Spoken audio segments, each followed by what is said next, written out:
Hi dears, അസ്സലാമു അലൈക്കും. Welcome to Grand Kitchen. നമ്മുടെ വീഡിയോയിലേക്ക് ഒരിക്കൽ കൂടി എല്ലാവർക്കും സ്വാഗതം. അപ്പോൾ ഇന്ന് ഞാൻ വന്നിട്ടുള്ളത് നല്ല ടേസ്റ്റി ആയിട്ടുള്ള അതുപോലെ തന്നെ സ്പൈസി ആയിട്ടുള്ള ഒരു ബീഫ് ചുക്കയുടെ റെസിപ്പിയുമായിട്ടാണ്. അപ്പോൾ എല്ലാവരും വീഡിയോ സ്കിപ്പ് ചെയ്യാതെ തന്നെ ഒന്ന് കണ്ടു നോക്കുക.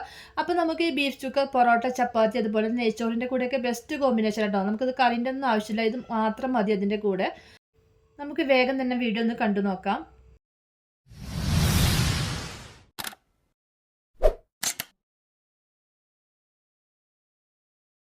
ബീഫ് ചുക്ക് ഉണ്ടാക്കുന്നതിന് വേണ്ടി ഞാനിവിടെ 1 കിലോഗ്രാം ബീഫാണ് എടുത്തിട്ടുള്ളത്. അത് നന്നായിട്ട് കഴുകിയതിന് ശേഷം കുറച്ച് നെയ്യോട് കൂടിയുള്ള ബീഫ് എടുക്കുക.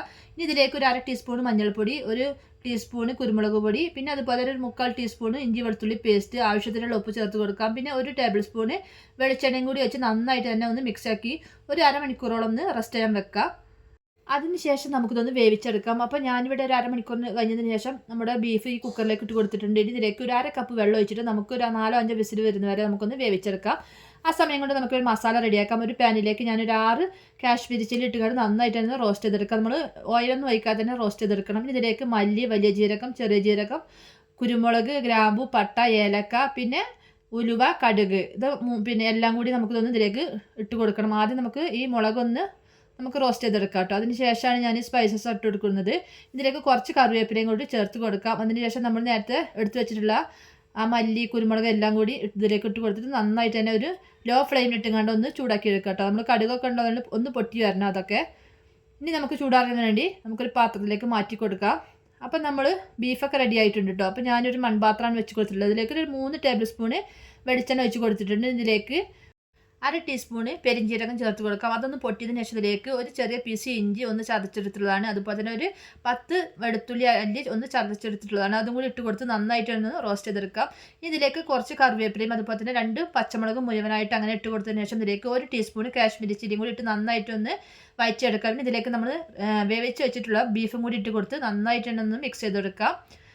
കുറച്ച് സ്പൈസി ആയിട്ടുള്ളൊരു റെസിപ്പിയാണ് കേട്ടോ നമ്മുടെ ഈ ബീഫ് ചുക്ക. നല്ല ടേസ്റ്റിയാണ്.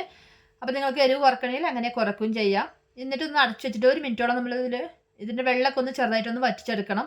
ഇനി നമ്മൾ നേരത്തെ വറുത്ത് വെച്ചിട്ടുള്ള മസാല ഉണ്ടല്ലോ, അതൊന്ന് ചെറുതായിട്ടൊന്ന് പൊടിച്ചെടുത്തിട്ടുള്ളതാണ്. നന്നായിട്ട് ഫൈനായിട്ട് പൊടിച്ചെടുക്കേണ്ട ആവശ്യമില്ല. കുറച്ച് തരിതരിപ്പോട് കൂടി പൊടിച്ചതിന് ശേഷം ഇതിലേക്ക് ഇട്ട് കൊടുക്കാം. എന്നിട്ട് വീണ്ടും ഒന്ന് മിക്സാക്കി കൊടുക്കാം.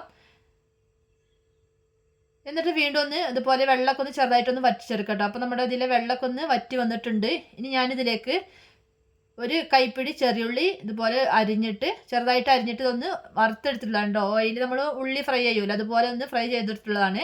അതും കൂടി ഇതിലേക്ക് ഇട്ട് കൊടുക്കുക കേട്ടോ. അപ്പോൾ നല്ല ടേസ്റ്റാണ് ഇതും കൂടി ചേർക്കുന്ന സമയത്ത്. എന്നിട്ട് വീണ്ടും ഒന്ന് മിക്സ് ആക്കിയതിന് ശേഷം ഇതിലേക്ക് 1 ടീസ്പൂൺ ഗരം മസാല ചേർത്ത് കൊടുക്കാം. അതുപോലെ തന്നെ ഒരു മുറി നാരങ്ങയുടെ നീരും കൂടി ചേർത്ത് കൊടുക്കാം. അപ്പോൾ ഇതൊക്കെ എന്തായാലും ചേർത്ത് കൊടുക്കേണ്ട, നല്ല ടേസ്റ്റിയാണ്. മിസ്സാക്കാതെ തന്നെ ചേർത്ത് കൊടുക്കുക. എന്നിട്ട് വീണ്ടും ഒന്ന് മിക്സ് ചെയ്തെടുത്താൽ നമ്മുടെ ബീഫ് ചുക്ക റെഡി ആയിട്ടുണ്ട് കേട്ടോ. അപ്പോൾ നല്ല ടേസ്റ്റാണ്, കാണുമ്പോൾ തന്നെ അറിയാം നല്ല ടേസ്റ്റിയാണ്, നല്ല സ്പൈസി ആയിട്ടുള്ളൊരു റെസിപ്പിയാണ്. അപ്പോൾ എല്ലാവരും ഒന്ന് ട്രൈ ചെയ്ത് നോക്കാം കേട്ടോ. ഇനി നമുക്കൊരു സെർവിങ് ബൗളിലേക്ക് മാറ്റി കൊടുക്കാം. അപ്പോൾ എല്ലാവരും ഈ ബീഫ് ചുക്ക ഒന്ന് എന്തായാലും ഒന്ന് ട്രൈ ചെയ്ത് നോക്കണേ. അപ്പോൾ ഇന്നത്തെ എൻ്റെ ഈ റെസിപ്പി നിങ്ങൾക്ക് ഇഷ്ടപ്പെടുമെന്ന് കരുതുന്നു. അങ്ങനെ ഇഷ്ടപ്പെടുകയാണെങ്കിൽ ഞാൻ എപ്പോഴും പറയുന്ന പോലെ തന്നെ ലൈക്ക് ചെയ്യാനും കമൻറ്റ് ചെയ്യാനും ഷെയർ ചെയ്ത് സപ്പോർട്ട് ചെയ്യാനൊന്നും മറക്കരുത്. അപ്പോൾ നെക്സ്റ്റ് വീഡിയോ നല്ലൊരു അടിപൊളി റെസിപ്പിയുമായിട്ട് വീണ്ടും കാണാം. അതുവരെ എല്ലാവർക്കും ബൈ. Thank you.